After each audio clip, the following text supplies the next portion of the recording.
everyone, welcome to FSSAI presents Flavors of Shri अन्ना। अरे लगता है आज हमारे राजा जी का मूड खराब है। क्या हो गया मिलेट राजा? अरे भाई, हम तो डिश बनाकर मिलेट्स को प्रमोट कर रहे हैं, सरकार भी तो कुछ कर रही होगी। बिल्कुल कर रही है। अभी हाल ही में जो G20 समिट हुआ था, वहां पर आए विदेशी मेहमानों को एक से एक बेहतरीन मिलेट की डिशेस बनाकर सर्व की गई थी। और इसके अलावा पार्लियामेंट की कैंटीन में मिलेट्स का मेन्यू बना दिया गया है। और कहते हैं कि बनारस में जो काशी विश्वनाथ मंदिर है, वहां पर भी अब यह तय किया गया है कि प्रसाद जो है वो मिलेट से बनाया जाएगा। मैं आपको एक और बात बताना चाहता हूं मिलेट राजा, कि जो हमारी गवर्नमेंट है वो प्राइवेट कंपनीज के साथ मिलकर मिलेट कैफेज के ऊपर बहुत जोरों शोरों से काम कर रही है। हैं? सच? तो देखा आपने मिलेट राजा, सरकार बहुत से काम कर रही है ना। आप बिल्कुल भी नाराज मत होए। तो आज आप क्या बना रहे हैं? आज मैं बनाने वाला हूँ सेसमी और finger millet croquettes. Finger millets यानी रागी। ये अंग्रेजी में मिलेट्स को अजीब अजीब नाम क्यों दिए गए हैं? दरअसल रागी जिस पौधे पे उगती है, उसका जो ऊपर का आकार है वो फिंगर्स यानी उंगलियों की तरह होता है, तो इसलिए उसको फिंगर मिलेट कहा जाता है। समझे राजा जी? समझ गया। जैसा मैंने आपको पहले बताया, आज हम बनाने वाले हैं sesame and finger millet croquettes. ये बहुत ही लाजवाब डिश है।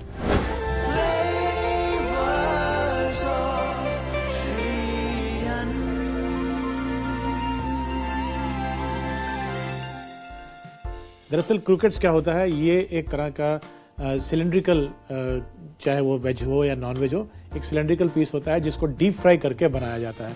तो हम यहाँ पर इस्तेमाल करेंगे आज फिंगर मिलेट्स यानी कि रागी, और साथ में कुछ सब्जियां, और बनाएंगे ये एक फ्रेंच डेलिकेसी लेकिन हमारे रागी मिलेट्स के साथ। तो सबसे पहले हम क्या करते हैं, एक पैन में थोड़ा सा घी गर्म करके कुछ सब्जियों को सौटे कर लेते हैं। तो पैन गर्म होते ही सबसे पहले हम उसमें डालेंगे बारीक कटा हुआ प्याज। अगर आप प्याज नहीं खाते हैं तो इस रेसिपी में आप प्याज को छोड़ सकते हैं। इसे थोड़ा सा हम सौटे करेंगे। यहाँ पर सब्जियां हमने सिर्फ सौटे करनी है, ना कि पकानी है, ताकि उनका क्रंच भी रहे लेकिन हल्की सी वो नरम पड़ जाए।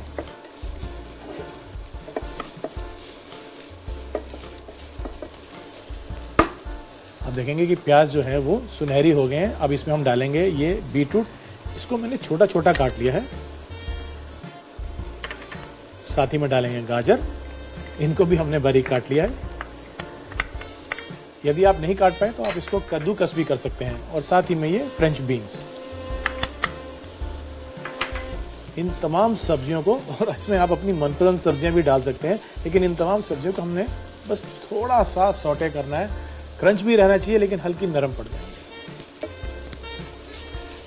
अब देखिए, आप कुदरत के जो सब्जियों में रंग जितने भी हो सकते हैं पॉसिबल, वो यहाँ पर हमने डाल दी। तो कितनी रंग बिरंगी ये डिश बनने वाली है इनकी वजह से, और साथ ही में रागी मिलेट से इसकी न्यूट्रिशनल वैल्यू बहुत बढ़िया हो जाती है।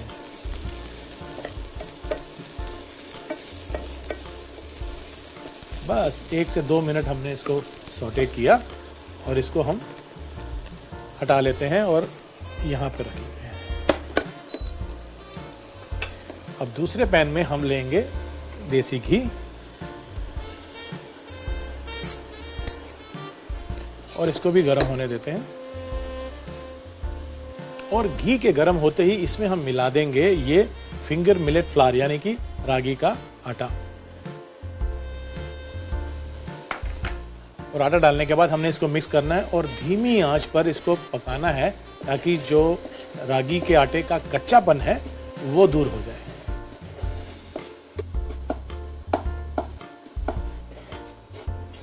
इसको 3 से 4 मिनट लगेंगे और ये भुनता भी जाएगा और धीरे धीरे इसका रंग भी थोड़ा डार्क होता जाएगा। इसका टेक्सचर भुनने के बाद थोड़ा बालू जैसा होता है, थोड़ा कोर्स, थोड़ा रफ रहता है। हमने इसको भून लिया है और एक महक सी जब आने लग जाती है, इसका कच्चापन जब दूर होता है, तो इसकी एक कैरेक्टरिस्टिक स्मेल जो होती है वो आना शुरू हो जाती है। लीजिए, रागी का जो आटा है वो अच्छे से भुन चुका है। अब इसमें जो सब्जियां हमने सौटे की थी वो इसमें मैं मिला लेता हूं। ये सब्जियां जो कि अब थोड़ी सी नरम भी पड़ चुकी हैं, ये इनमें मिला लेते हैं।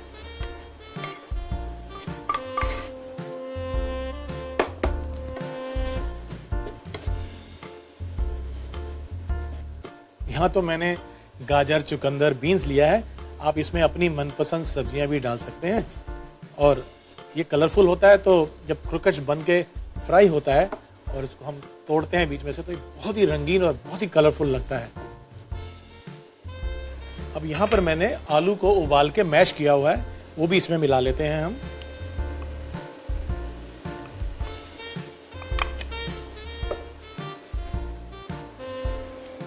इनको मिक्स कर लेंगे। इन तमाम चीजों को मिलाते हुए जैसे आटा गूंथते हैं वैसे ये एक गूंदा हुआ मिक्सचर तैयार हो जाएगा।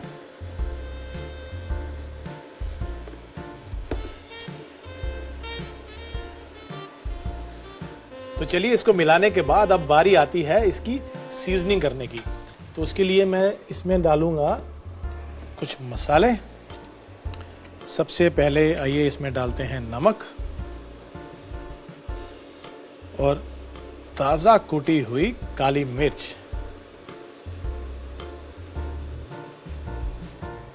और यदि क्रोकेट्स के मिक्सचर में नटमेग यानी कि जायफल डाल दिया जाए तो इसकी खुशबू और बेहतर हो जाती है, पर चुटकी भर ही डालना है, ज्यादा नहीं। तो इसमें हम डाल देंगे ये नटमेग और इसको फिर से एक बारी हम मिक्स कर लेंगे।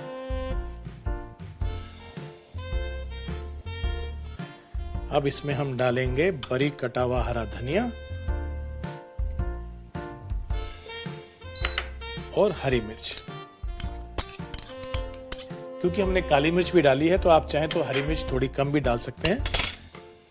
अब इनको मिक्स कर लेते हैं और एक बोल में निकाल लेते हैं ताकि ये मिक्सचर थोड़ा सा ठंडा हो जाए।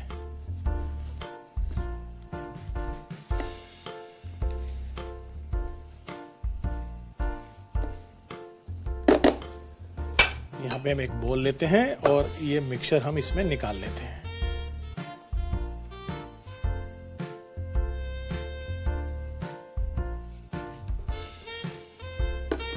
अब मैं यहां पर एक कढ़ाई रखता हूं तेल की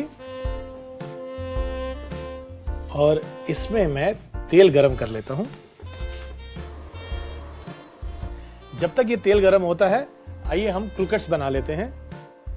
मिक्सचर को अच्छे से पहले हमने मिक्स करना है और मिक्स होने के बाद इसके हमने छोटे छोटे गोले बना लेने हैं। तो इस तरह से हम एक पोर्शन लेंगे गोले का और उसको हाथों में सिलिंड्रिकल शेप देंगे हम, कुछ इस तरह से।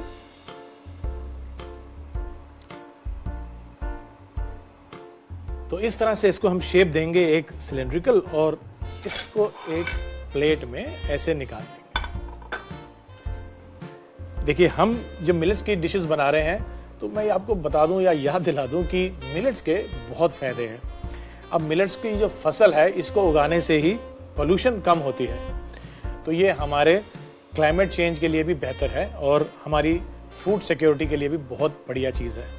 क्योंकि जो मिलेट्स है ना, ये किसी भी भूमि पे, जैसे कि जहाँ पानी कम हो, जहाँ थोड़ी सी जो भूमि है वो ज़्यादा उपजाऊ ना हो, वहाँ पर भी इसकी फसल उग जाती है। तो ये किसानों के बड़े हित में है। तो मिलेट की पैदावार में ही हमारी सबकी भलाई है। तो ये लीजिए, हमने मिलेट्स के क्रोकेट बना लिए हैं और ये है लास्ट क्रोकेट का पीस। इसको भी हम बना लेते हैं इस तरह से।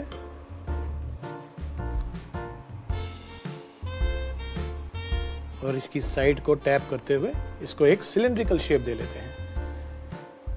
तो ये मिलेट्स तो तैयार हो गए हैं। अब बारी आती है इनको सेसमी सीड से कोट करने की।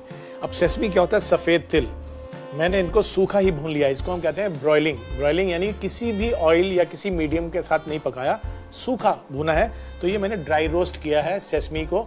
इससे इसके जो एसेंशियल ऑयल होते हैं वो भी खिल के सामने आते हैं, इसकी खुशबू बेहतर हो जाती है और क्योंकि ये टोस्टेड होते हैं तो इसमें कच्चापन भी नहीं होता है। तो ये मैंने सेसमी सीड यानी कि सफ़ेद तिल को ड्राई रोस्ट करके रख लिया है। और अब एक छोटा सा हमें निज़ाम बनाना है, बैटर। उस बैटर से हम इन क्रोकेट्स को कोट करेंगे और सेसमी सीड से, ब्रेड क्रम्ब से नहीं, सेसमी सीड से कोट करेंगे। उसके बाद हम इसको फ्राई करेंगे। जब बाइट खाते हैं ना क्रोकेट्स का, तमाम सब्जियां हैं, रागी मिलेट है, सेसमी है पूछिए मत, लाजवाब, एकदम बढ़िया। तो आइए शुरू करते हैं, एक बैटर बना के इसको कोट करते हैं। बैटर हम बिल्कुल सिंपल रख रहे हैं। एक बोल में मैदा लेंगे और इसमें हम थोड़ा सा नमक मिला लेते हैं और बहुत ही सिंपल सा बैटर बना रहे हैं जिसमें बस मैदा और पानी ही है। नमक इसलिए ताकि जब कोटिंग हो तो उसमें फीकापन ना आए। तो ये हम इसमें पानी डाल लेते हैं और बिल्कुल गाढ़ा सा एक बैटर बना लेंगे।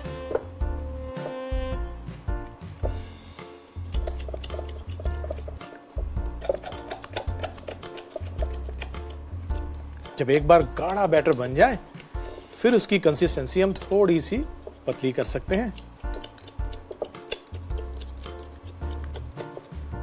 अब इसको थोड़ा सा हम पतला करेंगे।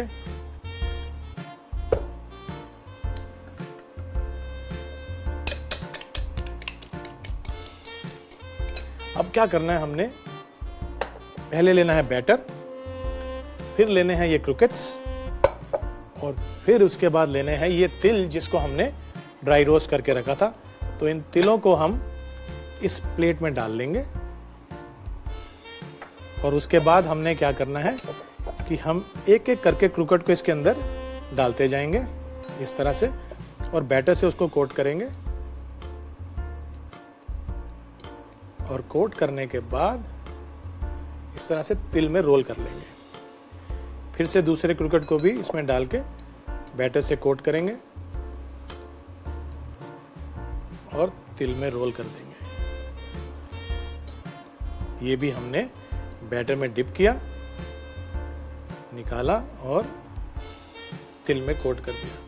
अब क्या करते हैं, इनको भी एक बारी पूरा तिल से कवर करके रोल कर लेंगे हम। अब इस तरह से अच्छे से इसके ऊपर हमने तिल को लगाना है और तिल में ये पूरी तरह से कोट कर लेना है।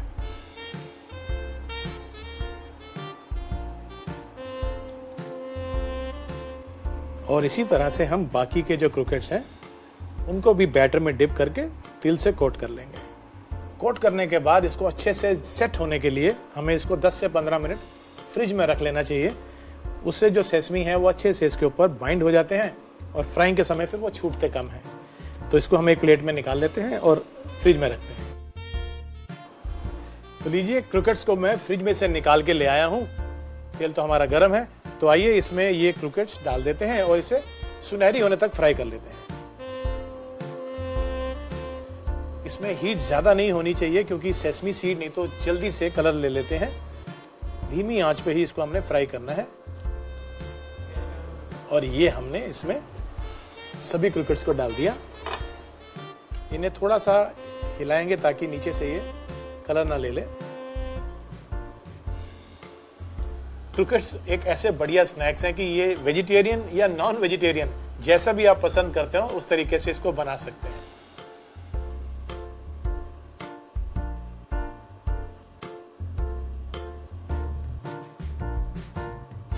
और जैसे ही क्रूकेट्स के ऊपर हल्का सुनहरी रंग आने लगे उसको एक शेड पहले ही हमें इसको निकाल लेना चाहिए क्योंकि ये धीरे धीरे जल्दी से ब्राउन होना शुरू हो जाते हैं। और वैसे भी जो सेसमी सीड्स हैं हमने उसको टोस्ट किया हुआ था।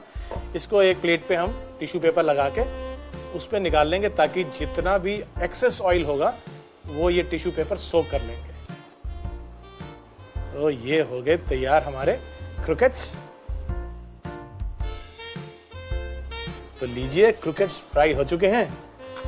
अब बारी आती है इनकी प्लेटिंग की। तो मैं इनकी प्लेटिंग भी कर लेता हूं और इनको अरेंज कर लेता हूं एक प्लेट में इस तरह से। और जब तक मैं इसकी प्लेटिंग करता हूं आप इसका एक रिकैप देख लीजिए क्योंकि अभी आपको ये बनाने हैं। मैं तो इनको खा के इसका मजा ले लूंगा, आपको इनका मजा लेने के लिए बनाना पड़ेगा। तो आप रिकैप देखिए, मैं प्लेटिंग तैयार करता हूं। सेसेमे एंड फिंगर मिलेट क्रॉकेट्स बनाने के लिए सबसे पहले एक पैन में 1 चम्मच घी और बारीक कटा हुआ प्याज डालकर भून लें। प्याज सुनहरी होने पर इसमें बारीक कटा हुआ बीटरूट, गाजर, फ्रेंच बीन्स डाल के अच्छे से मिलाकर सौटे कर लें। अब दूसरे पैन में देसी घी डालकर गरम कर लें। फिर इसमें रागी का आटा डालकर भून लें।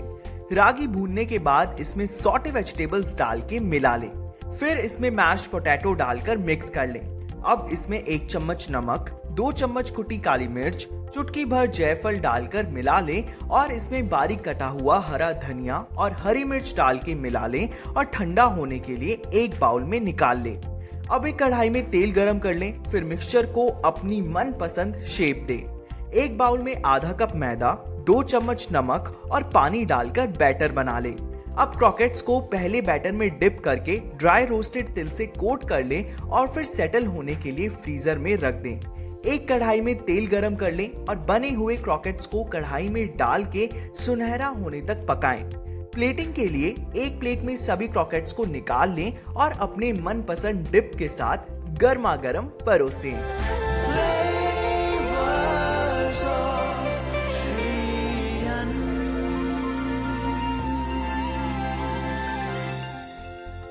वो कहते हैं ना कि बिना ज्ञान सब सून। तो आइए इस सूनेपन को खत्म करते हैं और करते हैं ज्ञान की बात।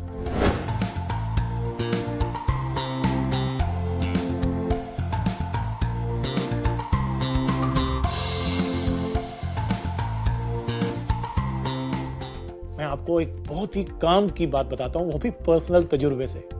आपने अक्सर देखा होगा कि लोग वजन कम करने के लिए बहुत कुछ खाते हैं, फिर जिम भी जाते हैं। मैं आपको बताऊं एक राज की बात, ये सब करने की बिल्कुल जरूरत नहीं है। यदि आप रागी से बनी हुई डिशेस खाना शुरू कर देंगे तो आप देखेंगे कि आपका जो पेट है वो दिन भर भरा भरा सा रहेगा।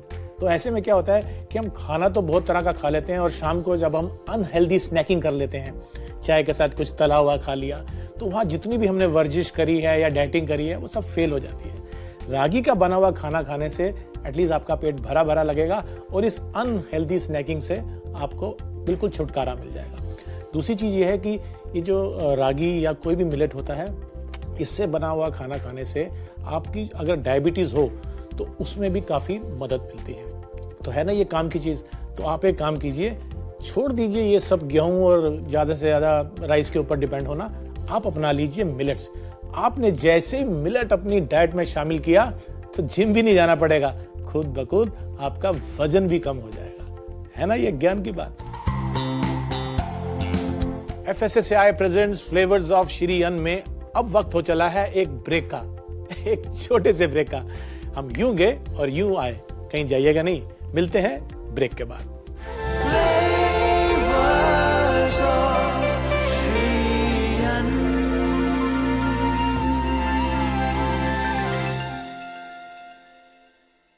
Hello and welcome to FSSAI presents flavours of Shri Anna. आज हम एक ऐसी रेसिपी बनाने वाले हैं जो कि मीठी है।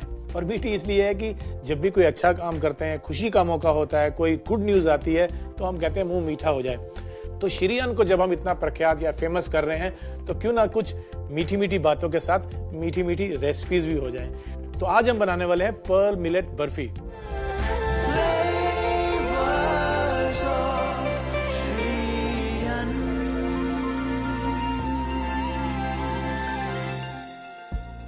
पर्ल, ये पर्ल मतलब मोती, मोतियों जैसे दिखने वाला बाजरा, उसके आटे से हम बनाएंगे बर्फी। तो क्या आप जानते हैं कि जो बर्फी शब्द है ये उर्दू और पर्शियन में जो बर्फ होती है उससे बना है। बर्फ यानी कि सफेद स्नो की तरह एकदम फज होती है ये बर्फी, लेकिन हम इसको बना रहे हैं बाजरे के आटे से, इसलिए इसको हम कहते हैं बाजरे की बर्फी या फिर पर्ल मिलेट बर्फी। तो इसके लिए मैंने पर्ल मिलेट यानी बाजरे का आटा लिया हुआ है, लेकिन सबसे पहले हम एक कढ़ाई या एक पैन में घी ले लेते हैं।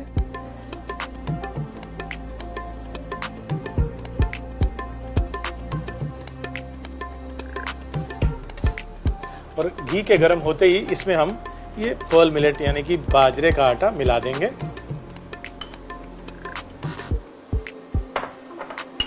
और इसको मिक्स कर लेते हैं।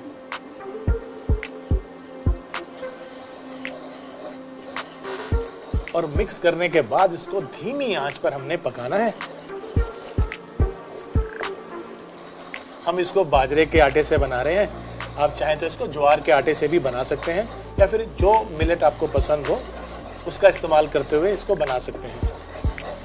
बर्फी आमतौर पे मिल्क बेस्ड एक फज होती है, तो इसमें मिल्क प्रोडक्ट जरूर रहता है, तो हमने यहाँ पर खोए का इस्तेमाल करना है। इसको 4 से 5 मिनट लगते हैं, लेकिन धीमी आंच पे भूनने से इसका जो अरोमा है, जो खुशबू है, फ्रेग्रेंस जो है, वो किचन को महका देती है।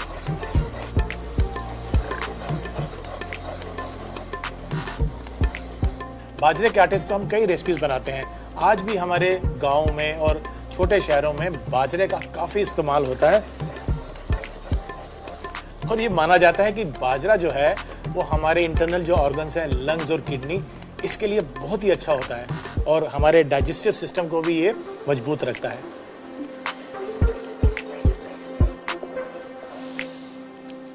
इसकी महक अब आना शुरू हो चुकी है और ये एक इंडिकेशन होता है कि जो हम भून रहे हैं, चाहे वो आटा हो, सूजी हो या फिर यहाँ बाजरे का आटा, अब ये धीरे धीरे कलर भी बदलता रहेगा और इसकी महक बता रही है कि ये तैयार होने वाला है।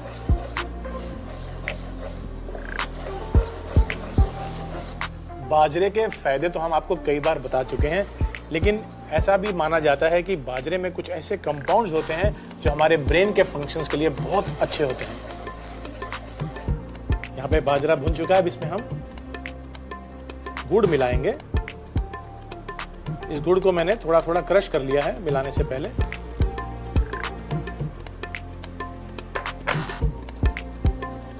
ये धीरे धीरे मेल्ट होता जाएगा, साथ ही में इसमें हम डाल देंगे ये खोया।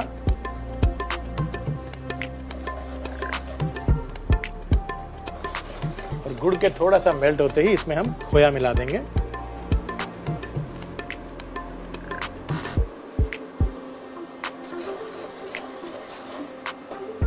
और इसको काफी देर अब भूनना पड़ेगा ताकि ये मिक्सचर थोड़ा सा और गाढ़ा हो जाए और टाइट हो जाए।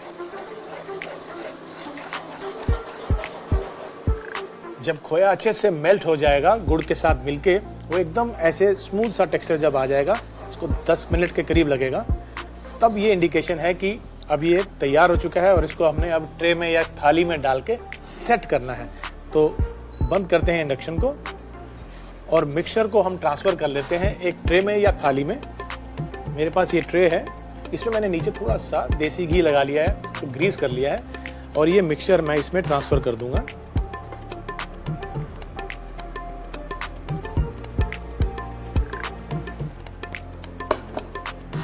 और इसको दबाते हुए एजिस तक ले जाएंगे।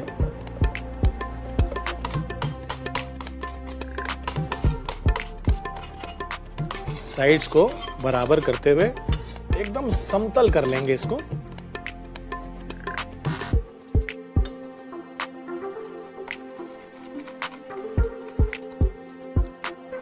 अब इसके बाद इसके ऊपर हमारे पास यहाँ बादाम और पिस्ता, ये हमने बारीक बारीक काट के रखा है, इसको हमने बुरक लेना है।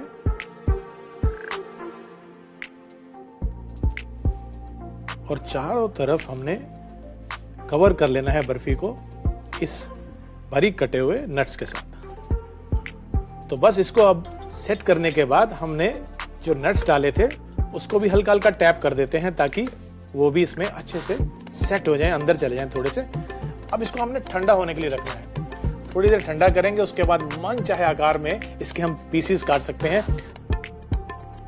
अब बारी आती है इसको काटने की, लेकिन उससे पहले थोड़ा सा इसको डेकोरेट कर लेते हैं और मैं लेता हूं ये चांदी की वर्क। इस तरह से हल्के हाथों से हम इस पे वर्क लगा देंगे।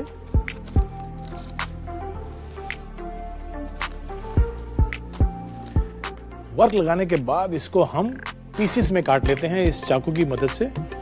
यहां से हम सीधी लाइन पहले लेंगे, ये लीजिए हमने एक और लाइन, और इसी तरह से हम अब इसको घुमा के हम चकोर या डायमंड शेप जैसे भी हम काटना चाहें काट सकते हैं।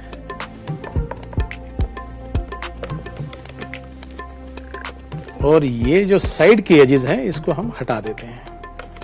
और एक सर्विंग प्लेट में जो मेरे पास यहां पर पड़ी है, इस सर्विंग प्लेट में हम इन पीसेस को अब निकाल लेते हैं।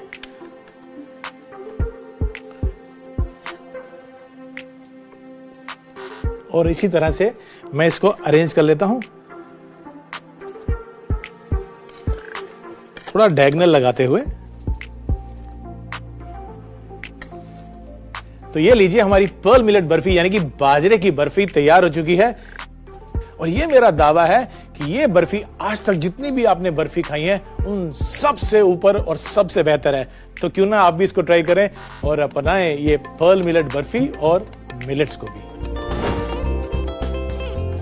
पर्ल मिलेट बर्फी बनाने के लिए एक पैन में 3 बड़ा चम्मच घी और बाजरे का आटा डालकर मिला ले और धीमी आंच पर पका ले।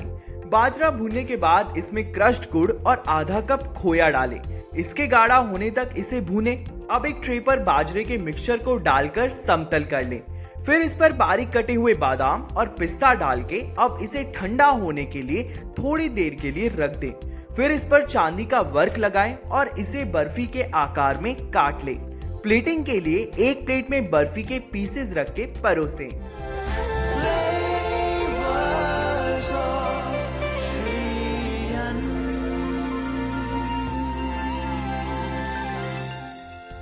तो मिलते हैं अगले एपिसोड में एक और लाजवाब रेसिपी के साथ। तब तक के लिए श्री अन्न को अपनाइए और बीमारियों को भगाइए। Do take care of yourself. नमस्कार। Can we remove this please? No. ठीक है, मैं पीछे बोलता हूँ ये लास्ट लाइन। लास्ट लाइन ही बोलनी है ना सिर्फ पीछे। मैं आपको ऐसे बोलूंगा तो पास आ जाना आप। तो इस तरह से हल्के हाथों से हम उड़ रहा है। नहीं तो यहीं से अच्छा ठीक है, दोबारा लेते हैं जी। बस ये लास्ट है, इसके बाद तो थोड़ा सा सेटअप फिर चेंज होगा, ये सब हटा देंगे। हम कोशिश करते हैं अपना वजन कम करने की। उसके लिए हम तरह तरह के टेक टू खाली निकला हुआ पेज